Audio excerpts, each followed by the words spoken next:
Hello guys, আসসালামু আলাইকুম। কেমন আছেন সবাই? আবারও চলে আসলাম নতুন একটি রেসিপি নিয়ে, সাবুর পায়েস। আমি আগে ঘি দিয়ে কাজু বাদাম কিশমিশ ভেজে নিলাম। তারপর ঘিয়ের ভিতরেই সাবুদানাটা হালকা ভেজে নিলাম 1 মিনিট মতো। ভেজে দুধ দিয়ে দিলাম, তারপর কাজু বাদাম দিলাম, দিয়ে অনবরত নাড়াচাড়া করব যাতে নিচে লেগে না যায়। আমার ভিডিওটা যদি ভালো লেগে থাকে অবশ্যই লাইক কমেন্ট শেয়ার দিয়ে পাশে থাকবেন। তারপরে আমি মশলা দিয়ে দিলাম, তেজপাতা, দারচিনি, এলাচ দিয়ে দিলাম। আর দুধটা যেই ফুটে উঠবে তখন গুড় দিয়ে দিব। হালকা দুধটা ফুটেছে, আমি গুড়টা দিয়ে দিলাম।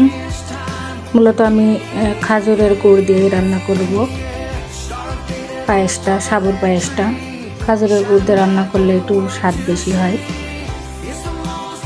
দেখতে পাচ্ছেন গুড় দেওয়ার পর কালারটা সুন্দর একটা কালার আসছে। আসলে সবাই চিনি দিয়ে রান্না করে, আমি একটু অন্যভাবে রান্না করতে চাইলাম সাবুর পায়েসটা। আমার ভিডিওটা দেখে ভালো লাগলে অবশ্যই লাইক কমেন্ট করে যাবেন। আমরা ফেসবুকে গাইডলাইন মেনে একে অপরের পাশে থাকব। সবাই ভিডিও দেখে কমেন্ট করব। দেখতেই পাচ্ছেন আমার পায়েসটা প্রায় হয়ে আসছে। আসলে এটা অনবরত নাড়াচাড়া করতে হবে, না হলে নিচে লেগে যেতে পারে।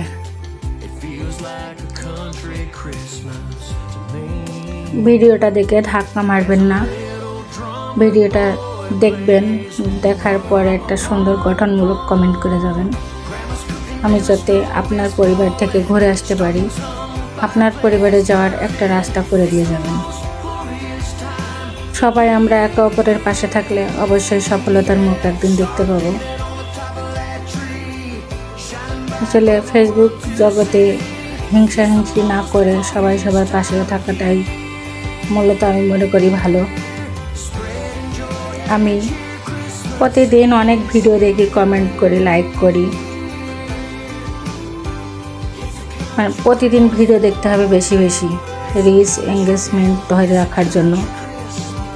আপনারাও তাই করবেন। আমার কথাগুলো যদি আপনাদের কাছে ভালো লাগে অবশ্যই কমেন্টে জানিয়ে যাবেন। ভালো থাকবেন সবাই। আমি রাজশাহী থেকে বলছি, কে কোথা থেকে বলছেন অবশ্যই নিজ নিজ জেলার নামটা কমেন্টে লিখে যাবেন। ধন্যবাদ সবাইকে। আসসালামু আলাইকুম।